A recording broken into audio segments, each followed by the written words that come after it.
It's now 7 o'clock. We'll call this meeting to order. We'll start with the flag salute. I pledge allegiance to the flag of the United States of America and to the republic for which it stands, one nation, under God, indivisible, with liberty and justice for all.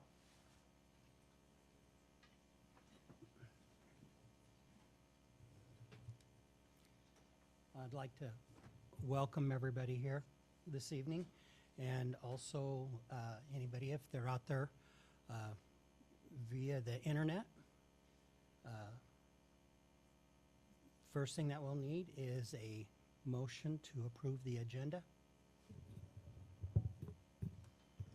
I move we approve tonight's agenda. I second. Got a first and a second. All in favor? Aye. Aye. Aye. Anybody opposed? So carried. Then we'll move on to B1. Do we have any public comment for tonight? Okay. B2, we'll go on to student recognition.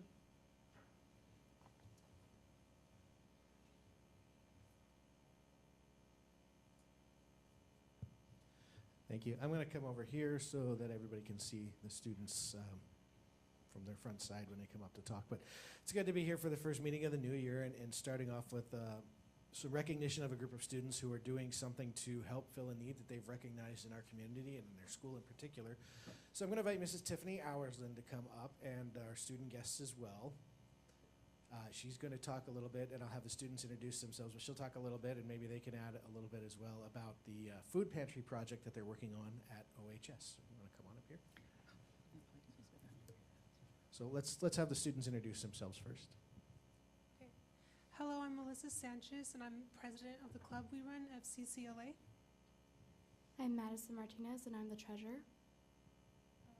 I'm Mariceli Sedano, and I'm just a member. Well, I'm Tiffany Auersland. I'm one of the advisors for FCCLA, and that stands for Family, Career, and Community Leaders of America.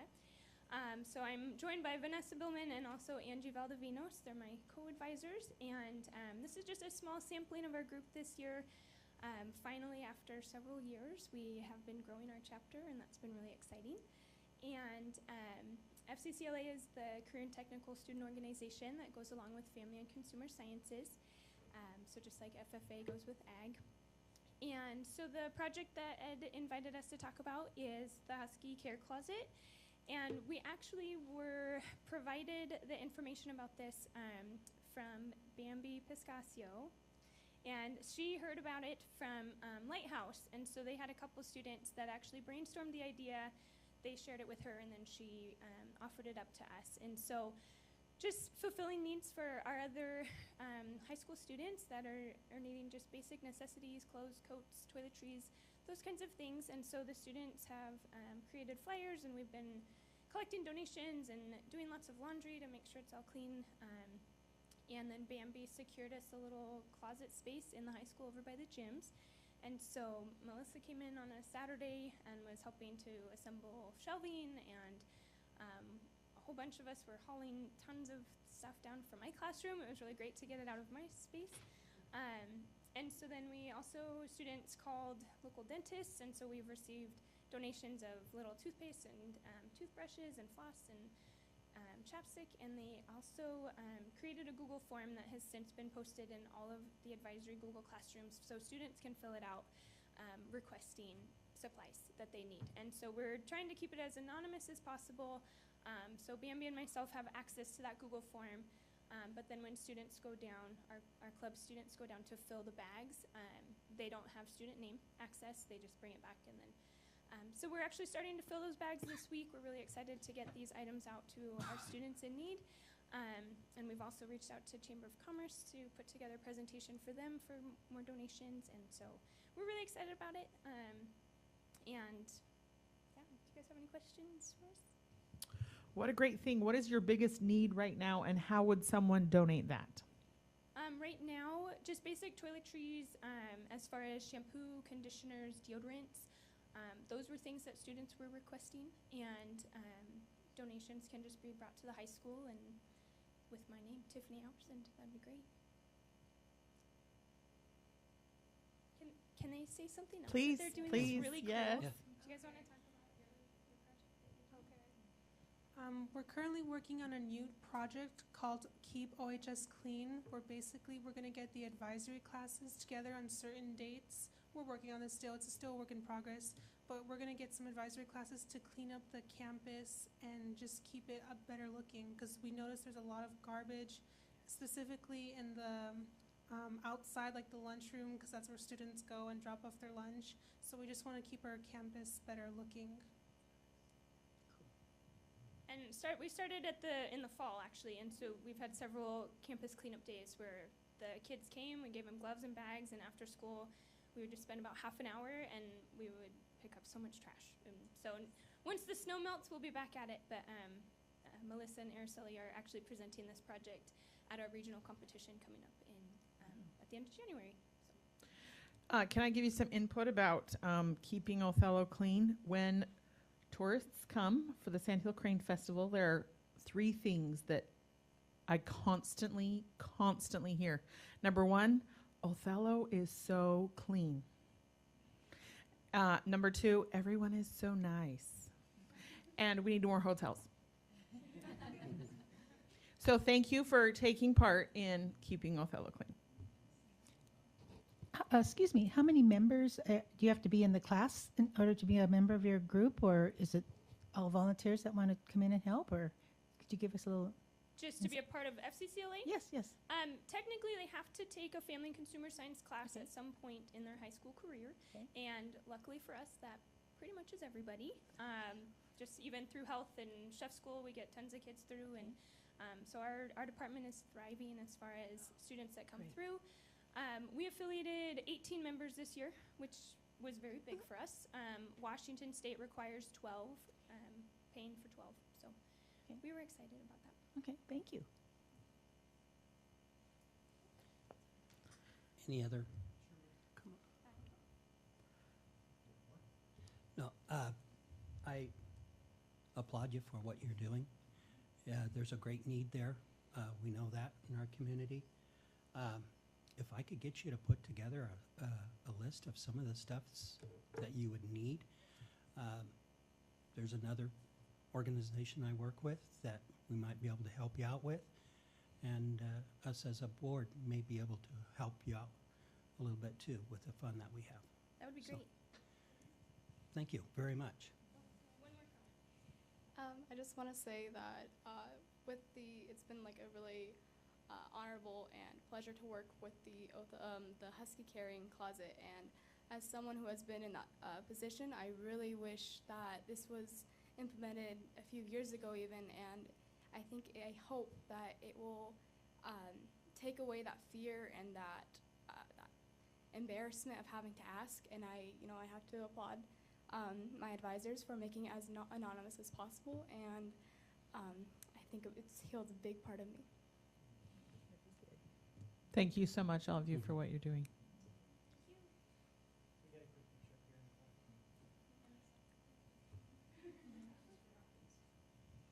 If you'll come and stand up here, then you don't have that lovely face stuff. Yes, in front of all of us. You're fine. Totally fine.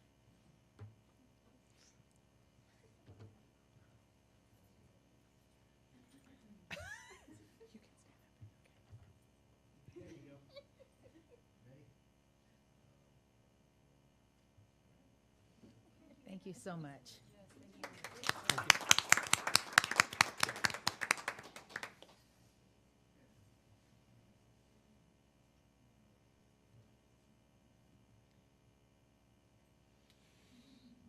Next is board member discussion. Under the legislative report, the sessions just started today, 105-day session. I haven't really got anything to report right now, but I was looking at the WASDA webpage. There is currently 29 bills that they have on their watch list. And instead of me bringing them all up to you one at a time, you could always get onto their webpage, go under the legislative section, and under the watch list, and you could take a look at all the different bills that are coming up, a wide variety of range of different things.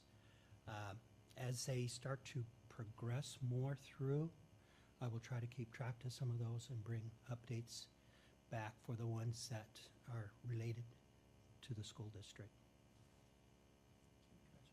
Yes. So I just wanted to make the board aware of one item as it relates to the legislative agenda this year. I had a conversation today with MMS Principal Carlos Gonzalez, and so he's been invited as one of 4 principals to participate with AWSP. He's going to testify on Thursday. It's just a short, you know how testifying goes, 60 to 90 second chunk, particularly about the focus of the legislation and that AWSP is putting forward is advocacy for principals. How do we evaluate principals in Washington? How do we make sure that people that evaluate them have the training and support they need? How do we support assistant principals? What I appreciated about Carlos's opportunity to participate is to advocate for some of the things that are happening here in Othello. So it'll be exciting for him to be one of those principals that gets to share our story. And so if you hear about that from our local folks, I wanted the board to be aware of that. Thank you very much. That's great.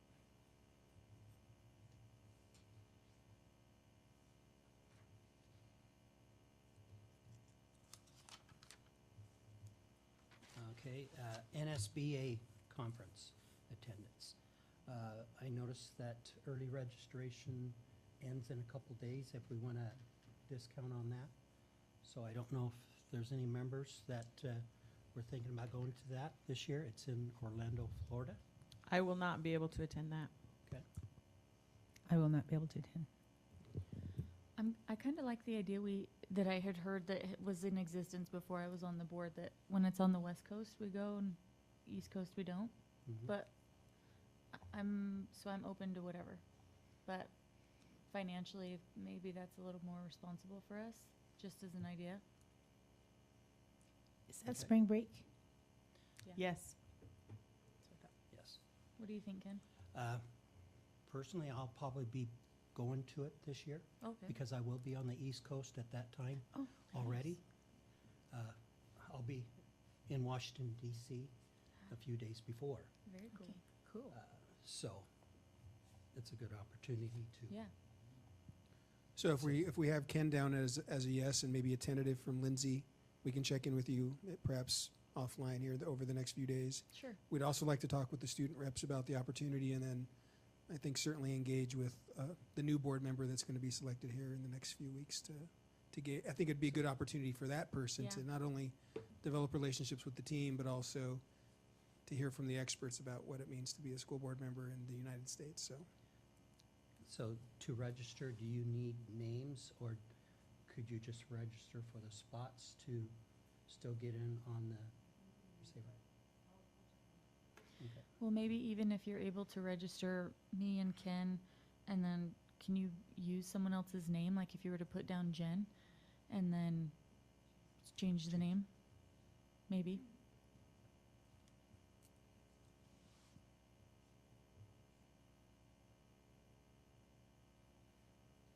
So yeah.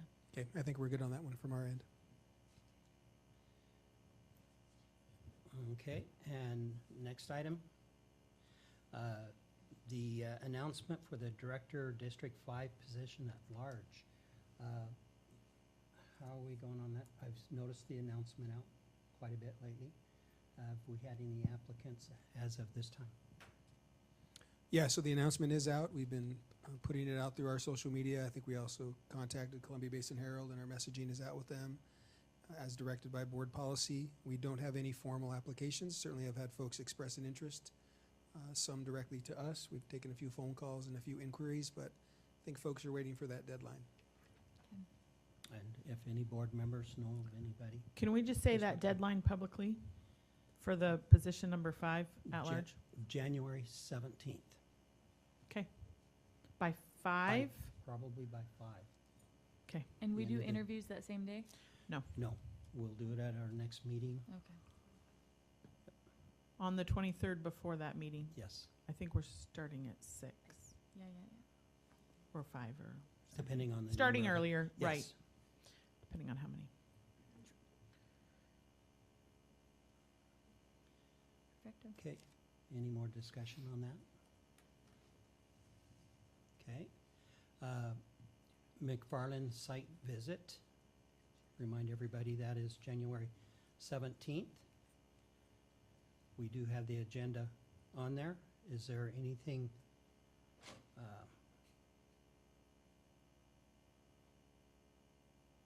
different on that agenda that the board would like to see from what it's at? No, looks good to me. Okay.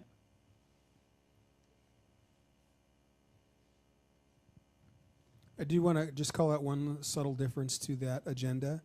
And if you look at the meet with 7th grade certificated staff, meet with 8th grade the teachers are split.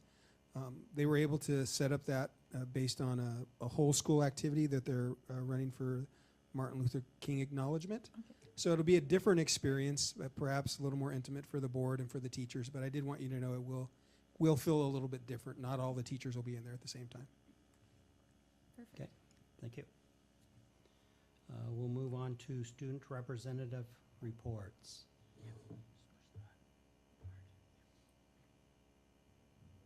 I don't have one at this time. Okay. We'll go on to C1, required approvals.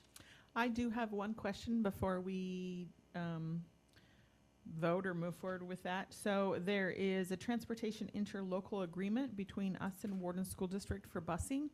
And my question is, it says in it that we will bill them for our services and they will bill us for their services when either district is short a bus driver for like trips and such. But how, when I assume both districts charge differently, or not charge, pay our staff different prices per hour. How is that going to work out? Because it says bill for services at whose cost? I just wanted to make sure we have that covered. So if Warden performs a service for the Othello School District, Warden will pay their employees and then they will bill us, Oh. and vice versa. So I assume that we pay them. We pay our staff more than they pay theirs. We're charging them for the hours that for the amount that we pay our staff, or is there just a blanket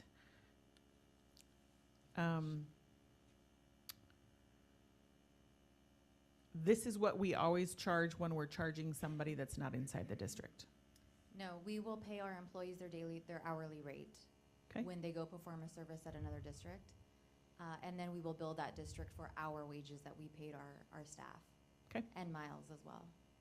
So Warden School District is on the docket today, and then we expect another school district for the next board meeting.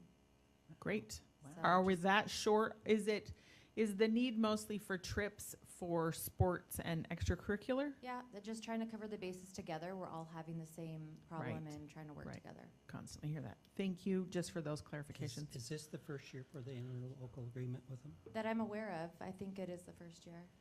Yeah, there is more coordination amongst, well, I would characterize it as more the ESD and the Grant County superintendents have been more intentional about letting folks know when they're going to delay or cancel school. For example, this morning, I think Quincy School District was canceled. Royal was canceled on January 2nd. So I think some of these interlocal agreements might give us options and opportunities on those kinds of days when we're particularly shorthanded.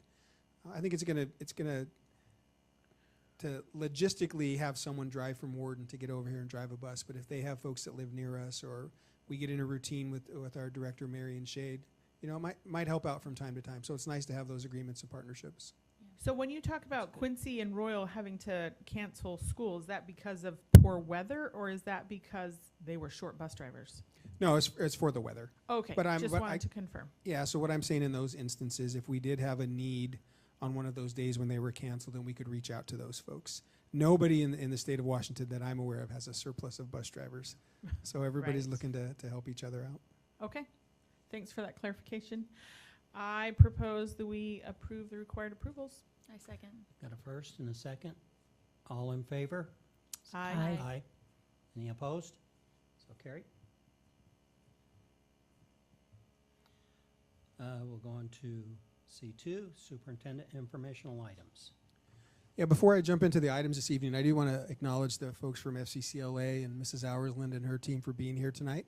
I also want to let you know that if you feel like you've had enough and it's time for you to go, I know you all have homework and busy schedules and have to get to work early tomorrow. So we thank you for being here, but don't feel like you're being rude if you step out from the rest of the meeting. So thanks for being here. The first item there, strategic planning update. You should have a document in front of you. I wanted to provide, we've been talking about this for a while, it seems, and even internally, I'm like, are we going to get this going? When's this going to get going? So Marisa and I had an opportunity to sit down with Dr. Campbell from the Scholar First to discuss and put some dates and some coordination to this project. So I wanted to give you a realistic timeline. I'll be meeting with her in March. It'll probably be Assistant Superintendent Jessica Shank, myself, perhaps a couple others from the teaching and learning team, maybe a couple of principals, talking about the project and where we hope it will go. The planning team and the instructional planning team and the core planning team, I just wanted to provide evidence for you that there's going to be significant involvement from a number of people to develop this plan. It won't be driven by the superintendent. It won't be driven by the board. It won't be driven by the teachers. It won't be driven just by our parents. Everyone coming together around these ideas and concepts to say, what's the plan for the Othello School District over the next 5 years? Again, so I'll continue to provide perhaps monthly updates once we get going, but I wanted you to have some firm and fast dates to let you know we're headed in that direction. Okay? The next item is around the Superintendent Student Leadership Group. We will be meeting this Thursday at 12:45 over at OHS in the cutout in the corridor. So we wanted to check in to see if anyone from the board was available or interested to attend that afternoon. 12:45 to 1:30 on Thursday. I wanted to go, but that's the only day I'm out of town. So could I be down for the next one? I really, really want to go to those. I'm available. So am I, but I've been to the last two, so if you would like to go, Jen, I'll step out. I would love to. Okay. Yeah. In the where? It just come to the Cutout. corridor at Othello High School. There's a little cutout there where that's what we call it. I don't know what the students call it. You know, when you walk into the corridor doors and it's that area directly behind that's kind of pushed out. It's like a slide out on your RV. Oh, OHS. I thought you said DOHS. Yeah, no, I was OHS. like, where? Okay. Sorry Now for the confusion. understand. Okay, thank you. Okay, the next item around a school safety update on, invite the team to come forward and get themselves set up here before we jump in as I give the board some work, a description about the work. On December 12th, we had an opportunity to attend the Othello City Council meeting. And we were able to provide an update on the SROs and how that partnership is working with the city and with the school district. We had an opportunity to talk about some of the trainings and learnings that are happening for our staff around gang issues that are occurring in our community. Certainly not just a school issue, a community issue. And there have been a number of sort of high-profile incidents involving some of our students, some of our former students, but almost all of them are folks from Othello. So I think it's important that we talk about what are we doing as a district to address some of those issues, to provide you some of the context.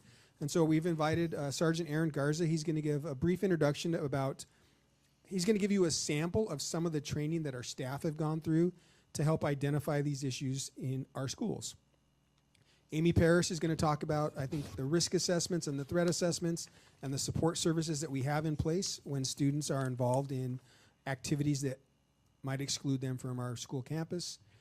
Tim is going to talk about some of the safety issues and the facility things with Greg that we're trying to do and to implement, not just in relation to this topic, but school safety in general, particularly after some of the moves we made last spring following the tragic shooting in Uvalde, Texas.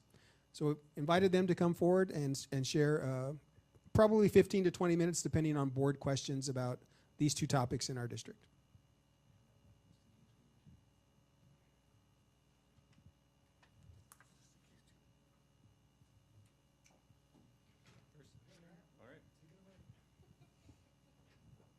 Good evening, everybody.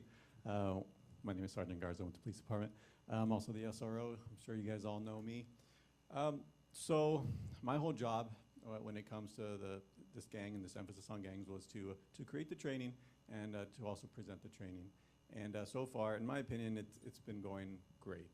I've put together a presentation that I've been able to deliver multiple times. I've delivered it to all the staff at Othello High School, all the staff at DOHS.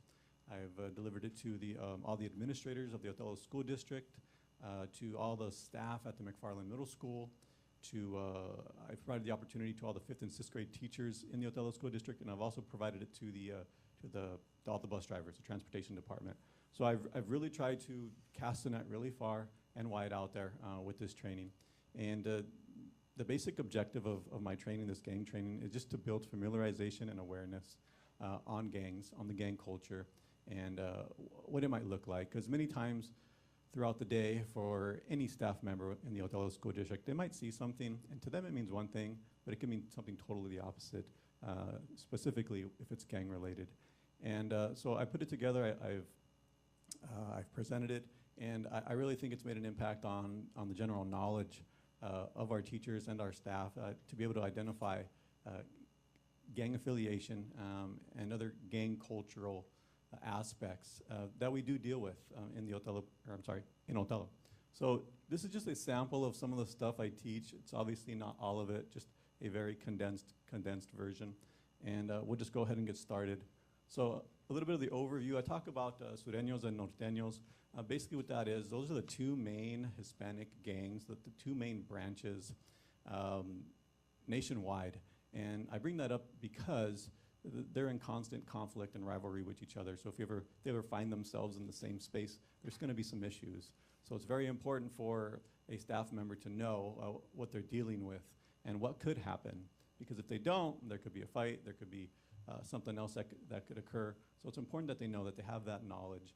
And to do that, you have to know some things. The gang culture is really symbolic with symbols and with numbers, and if you don't know what certain numbers or certain colors or certain patterns mean, if they go over your head, well then you could potentially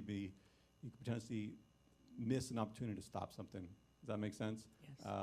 So I talk about clothing. I talk a little bit about the hierarchy. The hierarchy is structured. There is an organizational structure within the gang culture that many do follow. And we talk about just some of the graffiti. If they see graffiti in school, or if they see it around town, what does it mean? I kind of help decipher what it means, because it all means something. And if you don't know how to read it, it might look like gibberish, but to the trained eye, you know exactly what it means. Like, oh, that's what that means. Okay, that's dangerous, or maybe it's not. It's just something. So I talk a little bit about the hierarchy and the different age ranges. So it all starts off when they're around 10 years old, 10 to 14. We call those like the peewees or the wannabes. This is when youths first start to dabble in the gang culture. Maybe it's inherited through their family. Maybe their older brother or their dad or their uncle is affiliated in the gang culture. So they look up to that as a role model, and they might see that. It's one way. They're typically at-risk youth. They come from low economical families, and they also can get lured just by the allure of money, of sex, of drugs, and things like that. What they see on TV, rap music, movies, whatever the case may be, it might lure them in. But that's when it normally starts, and that's why it's important that we reached out to the elementary school teachers, because that's the best time, right then and there is the best time to identify it and to try to stop it. I know that at least in the Hiawatha, they have like a boys group that we've been going to for some 5th and 6th graders every Thursday, just reaching out to them, being a positive role model for those specific young men, and I think it's making an impact. That's a little bit about on the hierarchy. So moving up, once you get a little bit older to the 15 and 20-year-olds, that's when we're talking about more like members, people that are actually in the gang. And to do that, you have to get jumped, which basically means you have to get beat up. It's like the rite of passage, that they get assaulted for a certain amount of time by a certain amount of groups. and they're usually given a street name that they go by at that point. And these are the ones that are doing most of the crimes, the taggings, the thefts, the assaults, and those types of things. And they're the ones what they call putting in work for the gang. Some graffiti. We cover a lot about graffiti because this is the kind of stuff they might see in school. Maybe it's in a backpack, or maybe it's on a book, or on a binder. And if they see it, they know exactly what it means. I cover a lot of why symbols are very important, because they are. Sports logos. You might think somebody just likes a specific sports team. Well, no, they're wearing that hat because the letter's on it, the letter S or the letter M, and you think they like the Mariners, but they don't. You know, these are just some of the letters that, at least in our city, that you might find: ESL, X3, 13F, ESL 13. Things along those lines. You guys might have seen this just on taggings around the city, or not. But yeah, but I let teachers know, if you see some of these things, these are definite indicators of gang involvement, gang affiliation, and to be on the lookout for it and to report it if they happen to see it. And going with that, this is just some of the taggings here that you might see. Some of those same letters that we saw on the last slide, you see here. You see the ESL, you see the 13, you see the X3 there on the right. You see the little 3 dots. That's a symbol in the gang culture. You see the X3 right in the middle under the big E right there, stands for 13. So all these are letters and symbols that represent something, and they basically identify the gang or that person's gang that they're trying to represent. To an untrained eye, they might see this and they're just like, oh, just a whole bunch of letters, but there's actually a lot going on there. And I've tried to educate the Othello School District staff on how to do that, and I think it's worked. And I get teachers that email me or come to me all the time. They say, hey, send me some more literature on this, or hey, I saw this, what does it mean? I get text messages with photos, hey, is this gang related? And I'll be like, yes, yes, yes, no, it's nothing. Or they'll send me a picture with kids throwing up their hands or whatever. Is that gang related? No, there's just kids being dumb or something like that. So it all depends. Anyways, that's really what my part's been, is just to bring the training portion to the Othello School District, and I've really enjoyed doing it. Quick question, Aaron, sorry. Go for it. So is MS-13, I know that was a gang like when we were in school, is that no longer? That is still a gang. It probably wasn't MS-13, it was probably F-13 that you're remembering. Oh. MS-13 is a gang. From what I know, we don't have any MS-13 members here in Okay. town. So no. So yes and no. Okay. Anybody else?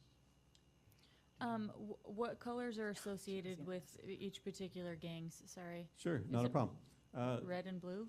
Yes. So, Okay. like I mentioned earlier in the overview, there's norteños and sureños. Norteños typically wear the color blue, black, white, and gray. And norteños typically wear the color red, black, brown, and white. So those are the 2 identifiers. If you see somebody that's red, they're wearing red for a purpose. If you see someone that's wearing blue, they're wearing blue for a purpose. And if you put those 2 together, there's probably going to be an issue. So. Can you interpret what do those names mean in English? Sure, like norteño means northerner, Okay. and sureño means southerner. And basically what it boils down to, there's a border in California at what was it? I forget the city. I want to say it's Bakersfield, but I might be mistaken. And essentially, most of the individuals that went to the prison system, the California state prison system, south of that border, aligned with the Mexican mafia, and because they were south, they called themselves sureños. Anybody that was north of that and went to prison systems north of that in California, they started to call themselves norteños, as northerners. So it's just basically like a north and south issue. Okay. Do they always walk in groups of 3 or more? Is that just a, They don't always, They- but strength in numbers. okay. And I know this is typically like a young men's thing, but are there also women involved? Yes. Women do play a role. They do. They're not as. They don't number the men as much, but there are female gang members, and there are females that participate in the gang culture. Absolutely. Okay. Thank you. Yeah, I just wanted to, I certainly appreciate Sergeant Garza's work with our staff in providing heightened level of awareness for them. This is all about awareness, and the intent for this evening is to provide that for you as well.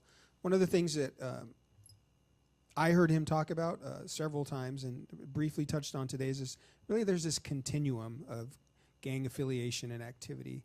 And oftentimes I think we just need to be cautious about what we might attribute to a particular student based on one symbol and one piece of information and one piece of knowledge. And so just like we do with student data, it's important to triangulate. If I see that and I hear that and I also see that, that's 3 points for me to say I need to have a conversation with that kid and that family. But it's also important that we're aware that just as any culture, it's this wide, right? And so with more information, with the expertise that Sergeant Garza is able to provide, our teachers are more equipped to deal with these issues in our schools. And so we're proud of the work that he's done and a number of staff that we've been able to train this school year. So I have to bill Aaron for my therapy because I don't look at the town the same anymore. My learning curve, and I want to ask those guys, I'll see them at the store, like, I know your history, do you? You know, I want to see what they know. Anyways, it has been so helpful, and it's super interesting depending on our target audience. The 5th and 6th grade teachers had super good questions, and they're starting to see some behavior. And so to, like you said, to nip it early is important. So this is the slide that kind of represents what Pete was just talking about. We've learned so much from Aaron, our PD, our sheriffs, and some gang experts. So we've really built our capacity around understanding this and not overreacting and not underreacting. So it's been really important to us to find like a leveled response for each individual student that comes in front of us. So whether they were an instigator, they were just there, they were a part of it, and what's their history like, and blah, blah, blah, before we respond. But it's also been clear across the board that we're not going to put up with it in our schools. So it's a teeny tiny percentage of our kids, but we also owe it to the larger percentage to respond accordingly. So you can, take your time and ask questions an hour later about this, but we wanted to show you that basically we've had some people come in and teach us a lot, and we sort of Othelloized this pyramid, and we're familiar with pyramids, we understand that. And so the bottom is always like tier 1, level 1, kids who are aware of gangs, maybe they have friends in gangs, but they're not having any direct involvement themselves, all the way up to what he described, an actual gang member who's behind the violence, making the calls, absolutely not interested in school. If they are in school or on our campus, it's to recruit, sell drugs, retaliate, whatever it is. So we've gotten better and better at knowing what questions to ask, what information to look at to identify who those students might be. And we have found that most of our kids are really like level 1, 2, and 3. They're starting to dabble, and by level 3, they definitely provide some scary behavior to other students. They're definitely claiming a gang. Sometimes they're officially a member, sometimes they're not. But that's definitely verging on dangerous behavior. They could go either way. So depending on the student, our intervention response might have to do with their family history or any known, past involvement, mental health issues, drug and alcohol, like we consider all that. On the right side, we've created this information because it's important for us and for parents, and it might be parents of these kids who are getting in trouble, or other parents who just want to make sure their kids are safe in our schools, that they understand this leveled response and what interventions are in place for kids depending on where they've chosen to escalate their behavior. So again, it's everything from a level 1 response is our DARE program.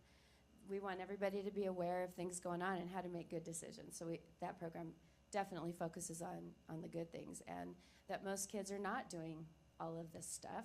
But unfortunately, we have to talk about it, and we see it in our town. So it's our responsibility to educate. All the way up to kids who are more in the dangerous zone. They might have an alternate placement for their school. We aren't denying anybody an education, but fortunately, we kind of, from COVID, we have some online options, so they don't have to be in the general population. We have a gang expert in town who is really the first time we've been able to offer something really intense to kids who are already pretty far down this path. We've learned that, you know, your school counselor and the best parenting and even juvenile guys, they're not going to touch this behavior. They're so far into it. But maybe somebody who's walked that journey and has chosen to, you know, make better decisions for themselves, who has a really impactful story, is the answer. So we're mentoring kids through that program. And then everything else you can think of, all kinds of referrals. Oftentimes, he mentioned socioeconomic or mental health or drug and alcohol.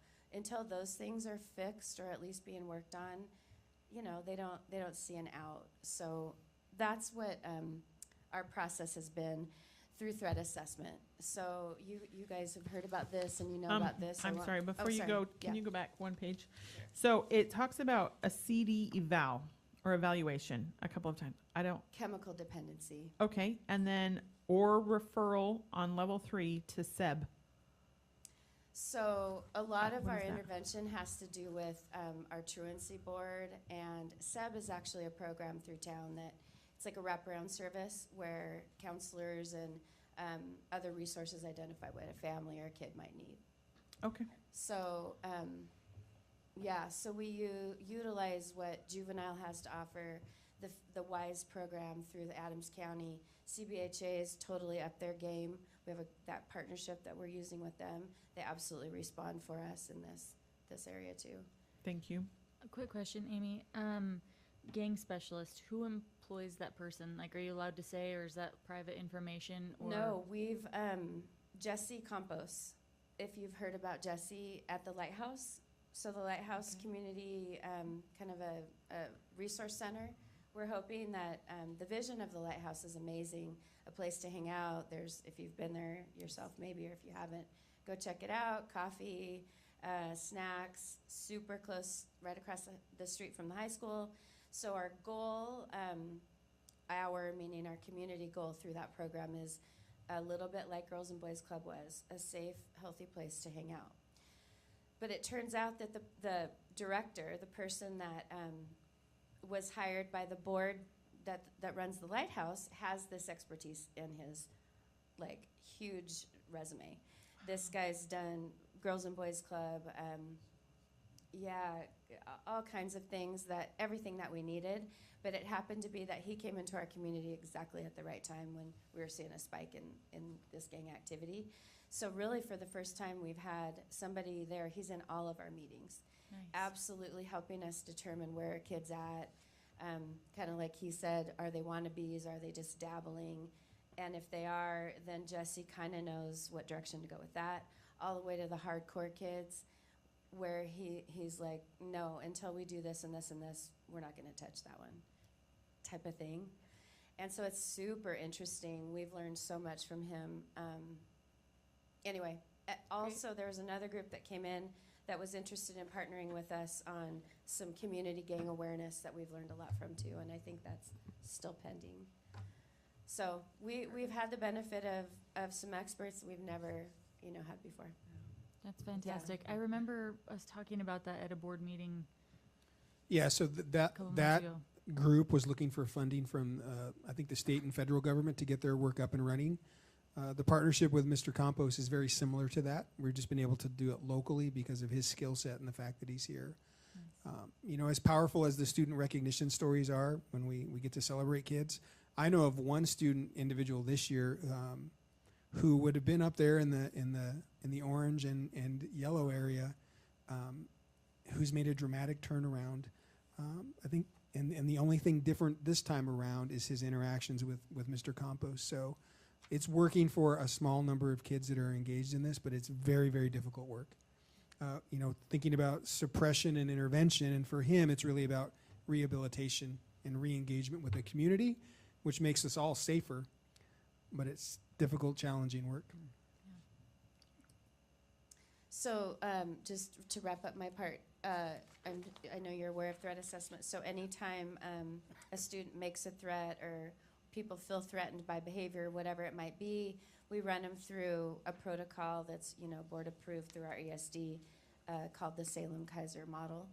And it's an amazing process. A team of community people, people that know what happened, all the way through counselors and minds that don't know what happened but are coming to the table to just listen and help prescribe what the interventions might be. And we stand pretty solid behind that process. We feel like we want to know what's good in that student's life, what are the protective factors going well, and we try to capitalize on that and build traction for the student. And like I said, in some cases it means they're not allowed to be with everybody else until they show us that they've made some headway on some things that we ask them to do and follow up. And in other cases, we just put like a safety plan around them, and more strict supervision or whatever it calls for to, our filters always get the kid back in school. Always, we know that's the best thing and that's what we want. So at all costs, that's the least restrictive environment that we can put together.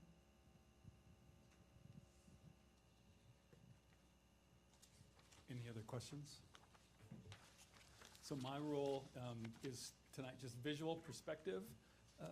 When Amy and Aaron talk, sometimes it feels like it's a big, big issue, and it's kind of like this perspective. When I get close to you, you can see a lot more details you may never want to see again. Or if I'm way back here, it's a little different perspective, right? We step back away from the issue, and maybe we can see what the vision would be. It's kind of like that with the gang issue. When we talk about it a lot, it seems like when we see it tagging around town, what's happening in Othello? And you read social media or other things, and it is a big issue. It's really not a big issue. When it comes in perspective of 4,500 students, 4,550 was about the last count we have. We're talking about 20 students. And so 0.03 or 0.003% of students. So when you say 20 are in the orange and above range, is that what you're saying? Or 20 are above the orange? Correct me if I'm wrong, Aaron. There's about 15 we would say are gang members that we have dealt with in the school as a student, that we've put interventions with, that are out of the general population, that have come before the board and been reviewed and made plans of how would we deal with them. And then you go into the wannabes. Those are hard to count. You got some. That's why we started doing 5th and 6th grade training with those teachers. Like, why is that kid wearing? Maybe he doesn't even know. Maybe it's just, well, this is what my friend bought me to wear. Or I want to be like my older brother. Or I think this guy's cool. This rap star wears this. That's what I want to wear. And to have the teacher intervene and kind of, hey, why do you do that? Do you realize it is? What about the parents? Do you realize what your kid's wearing and what that association is? And bring them in as part of it and have that discussion early. We kind of pivot a little bit to get into the 5th and 6th grade so we can have the grade school aware as well. So we don't just say, well, let's not worry about that until they are a juvenile and are sent to Martin Hall. Let's start early and start intervention. That's what that kid needs at that point. Maybe they need a heavy intervention. So it's a small population perspective-wise. And so I think that's the word. We have a lot of great kids. And we really never want to give up on a kid, ever. But sometimes the kid chooses not to participate. This is all we can do. And so if you're not willing to meet us part way, you really can't force you into the school. So motivation-wise, that's kind of my perspective. Now I'm going to transition a little bit to some of the safety. Last June, mid-June, we had some structural things that were happening. We were locking doors. Some of the Tri-City schools were locking their front doors. And because of Uvalde, the sense of urgency to have some presence there. And we kind of made a list of some projects to work towards. Greg and I spent some time with every one of the principals, asking them, because all the campuses are different. There are different stages of construction. There are different structures. And they have different needs. And so we kind of made a list of some things to kind of start talking with them. We kind of had, what can we do that we can afford. What would you do if money was not an object? And I don't know if you've been to the high school, one of the projects was the bus loop. When the bus loop was created, we didn't have any portables out there. Now we have all this in passing, we have all this flow across, buses going through, parents dropping off, all kinds of things that we felt they were unsafe. And so one of the thoughts was, let's block off the bus loop so that during the day, that the students can pass and there would be a little safer area. So we moved the student drop off. We've kind of changed that around a little bit, had a couple adjustments there to try to make it work, to adjust parent habits. And so that was one step we did. We had some other ideas. We've put mirror some of the building secretaries, say, I can't see who comes in. Well, we had all the doors locked. Well, that sounds like a really good idea, but every time someone comes to the front door, a staff member has to go unlock it, let them in, which sounds secure, but it's really hard at the high school. How many doors are there at the high school? Lots of exterior doors. So it didn't seem realistic. So what we've kind of adjusted to is trying to make sure everyone that comes in the front doors of all the schools has a purpose. IDs, we made a policy that you need to wear an ID. Ed helped us get those printed for others. We're working with photography companies on making sure that we get IDs from them and how they're going to format them. And what if we have a bunch of visitors or new kids, how do we get those printed? So little detail things that we want everybody to know who's on campus and what's there. So, and who we're dealing with. Other things? Yeah, the number one thing on the list was more cameras. So we've added, 20? 12? Yeah. I lose count. But we're adding and replacing cameras. High school's been the main focus. One of the large focus areas at the high school was the softball fields across the street. At lunch, kids are hanging out there. There's a lot going on. We got cameras mounted there, but everything takes time.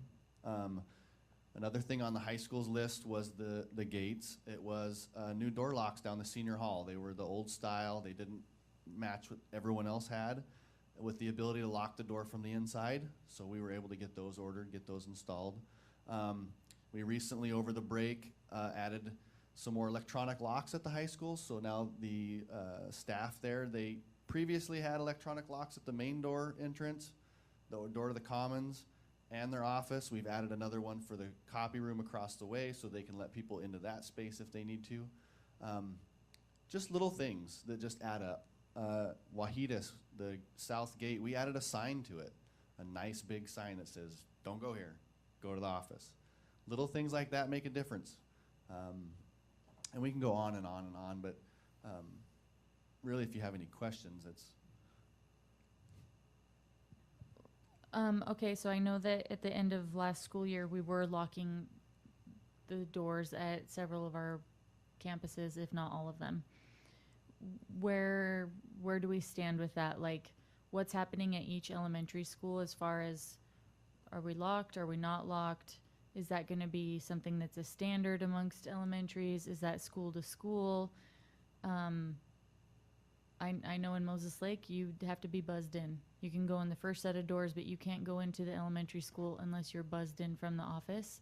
They have a system so they don't have to get up, and a facial recognition camera type thing, not facial recognition, but something like a Ring doorbell type vibe where the person at the office can see who it is and they have to show an ID and say who they're there to pick up.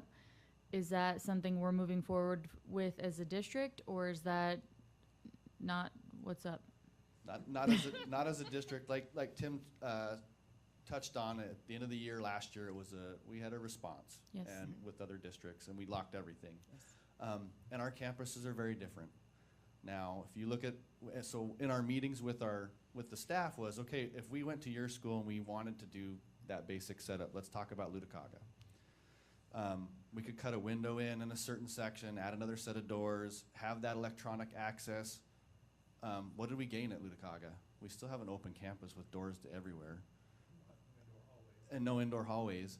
So when we talked about that and we talked about what the needs of the campus are and how the administrator runs that campus and how students travel that campus, that didn't make sense. Why, let's not standardize that, right?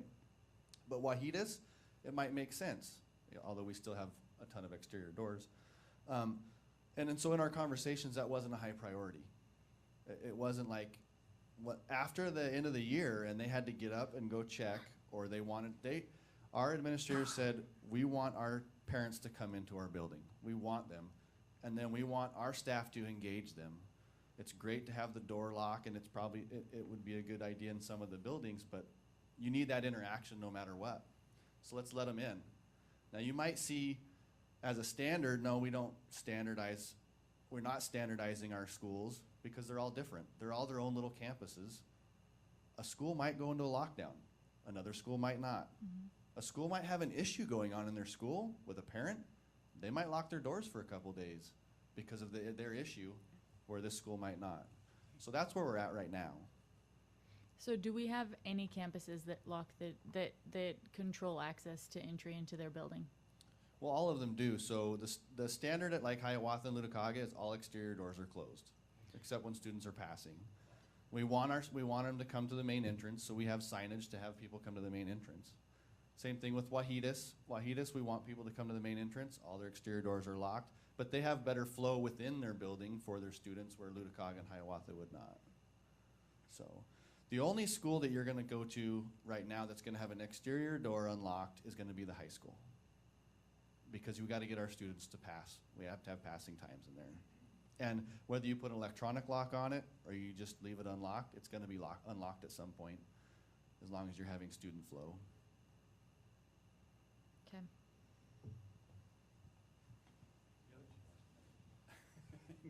Any other questions? We've looked at, just for long-term, ideally, if we on the wish list would be, yeah, we would love it for all to be electronic. We've looked at a visitor control system where it would scan driver's license and things when they who's on the campus, even maintenance. Well, I'm here fixing something, but at least the staff know that they're there. They're identified by at least an ID tag, and even a scan is possible.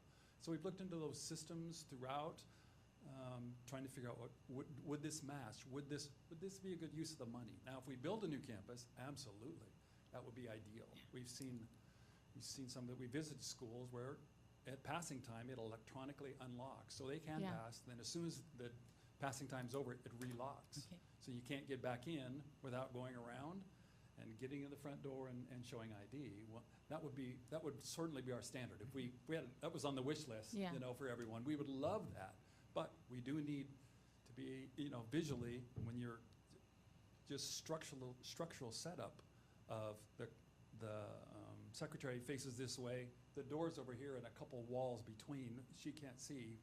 Easy fix was to have that mirror so they could see, wow, divine intervention.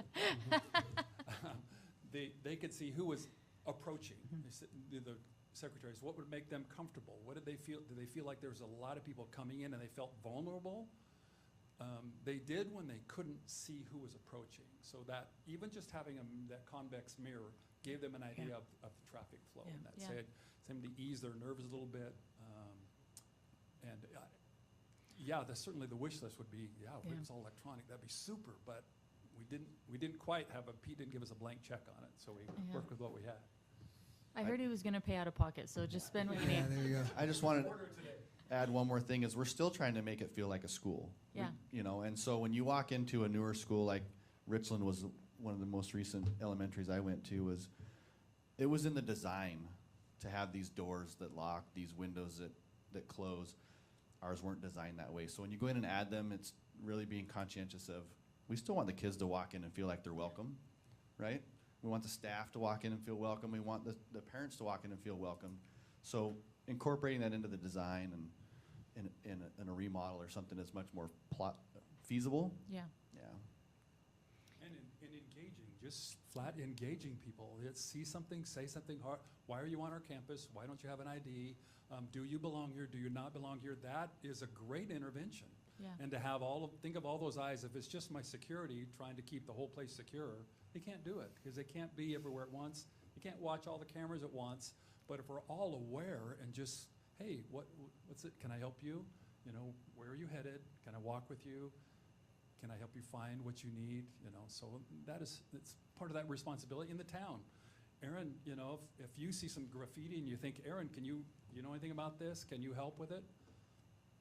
That's all part of kind of living in the town, we think, to kind of be part of the community and take responsibility for it. So, did you have a question? I was just going to follow up with Greg. I know one time we had talked about safety, and you were saying that maybe, you know, maintenance was going to get matching shirts or something, so that if they were going onto campus or IT, that people would know, like, oh, they're in a red shirt that has an OSD logo, they're with maintenance, versus like, you know, I'm wearing my Seahawks jersey today because we won the game, and people are like, I've never met you before, what are you doing in school? So was that still something you were thinking about? Yeah, we're still thinking about it. We went with the badges and told staff wear the badge, and then went back to the teachers and the staff in the building, said if you see something, say something. If they see my staff, my maintenance staff, and they're not wearing a badge, they're supposed to let me know because I'm going to follow up on it.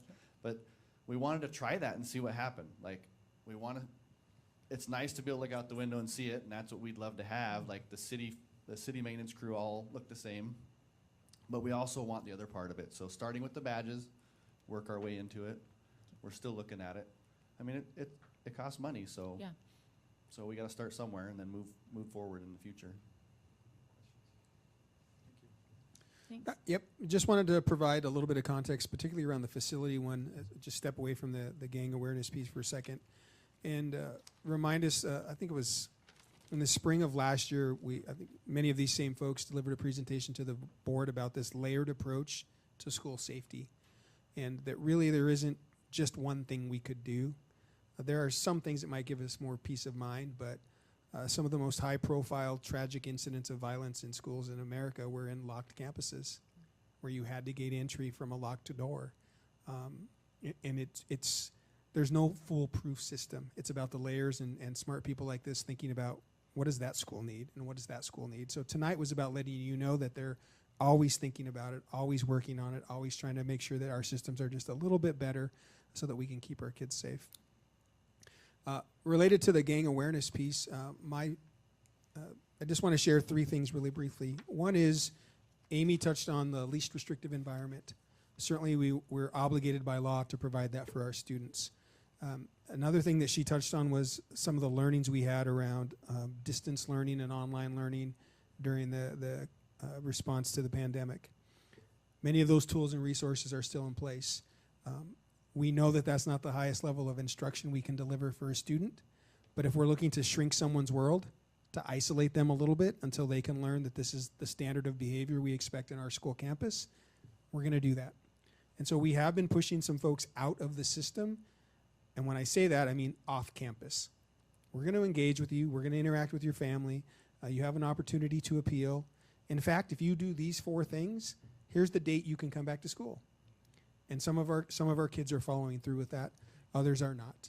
But we're doing all we can to make sure that those kids that we have to deal with in that way are getting a strong message that we're not going to tolerate it. One of the other pieces that I think we talked about on orientation day and we're still wrestling with, and it'll be part of strategic planning, is this idea about belonging. I think it's much more difficult to want to hurt someone that you feel connected to. So always focusing on how do we make sure that our kids feel like they belong to our community. You heard from 3 girls tonight, one in particular who shared her own story about struggles with poverty. She's looking to help people, not hurt people. How do we develop that disposition in more of our kids so that they feel safe coming to our schools and feel like they belong? And at the heart of that, I think for particularly early intervention, when we think K-3, is how do we make sure these kids are literate? Because when you get to 4th and 5th grade and you can't read, and you feel embarrassed every time you come to school, and you feel disconnected from the class and from your friends and from whatever other issues or circumstances are going on in your life, you're you're more likely to find something that you are going to join and belong in. And for some of our students, it's the gang culture. It's what their family is about, and it's where they gravitate to. So we notice that many of these students are struggling with literacy skills. So what are we doing for them? We're trying to make sure that every one of them can read by 3rd grade so they can have a positive experience in our schools. Is there any more comments? I just want to really say thank you for all the work that you have been putting into this, for the gang awareness, all the different partners that you are working together with to make this work. It feels like we're on the offensive part of it and not chasing the problem all the time. And same way with the school safety, you're always looking for things to improve just one step ahead of the time. And really appreciate that time, and it just sets in a little bit of comfort that the problems are being worked on, hopefully behind us, and like I say, and you never can be too safe. You talk about incidents in schools. There was an incident that happened back east with a 6-year-old. And so preparedness is the best part. Sometimes, as much as you're prepared for it, there's certain situations you can't help, but because of past incidences, we're learning, and you guys are ahead of the curve. Appreciate it. Thank you.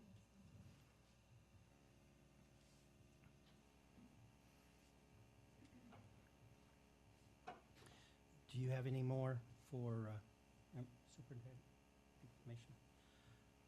Okay, we'll go on to F1, upcoming events. Of course, we got the school site visit next week on the 17th, 7:30 a.m. 23rd, before the next meeting. Hopefully, we'll have a good pool of candidates for interviews for the board position. And also remind you of the cookies and conversations time that are coming up. I think everybody remember which day they've got for that. Okay? Yep. We'll go on to board self-assessment. I'd like to say wonderful updates from the district, great information for the student representative, or the student recognition, that's the right word. Yes. And all of the district information as well. Yes, Being in the know is a lot of good essential. information tonight.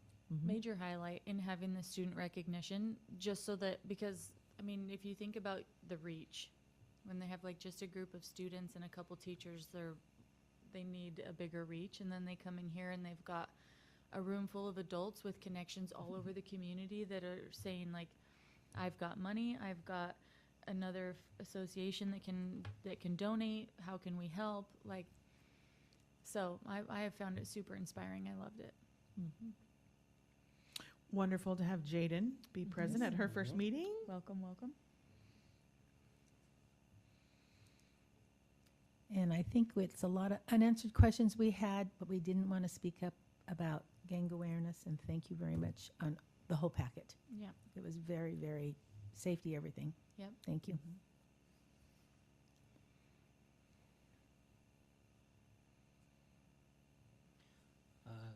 Again, the agenda was well planned. Yes. Appreciate it very much. It helps it go by really quick, Yeah. and you don't even notice the time. It's gone. Engaging conversations and information, right. Yeah.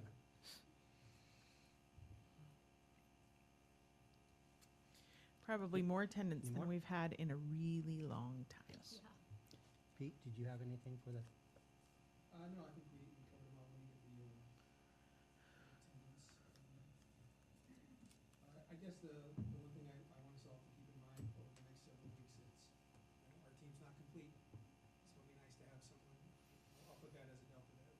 Yes. Having a complete group, Gael being able to be here, and then whoever our new board member is. Right. And then just updates as well on the strategic planning. That's another one of the updates, great. moving forward, doing awesome things.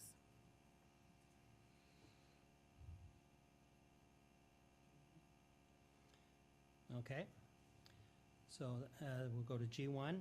So at this time, we'll recess for 3 minutes. And after that, the board will recess into executive session for 30 minutes to discuss the performance of a public employee. After that, no action will be taken. How long do we expect the executive session to be? 30 minutes. Oh, okay. Okay. This portion of the meeting is adjourned.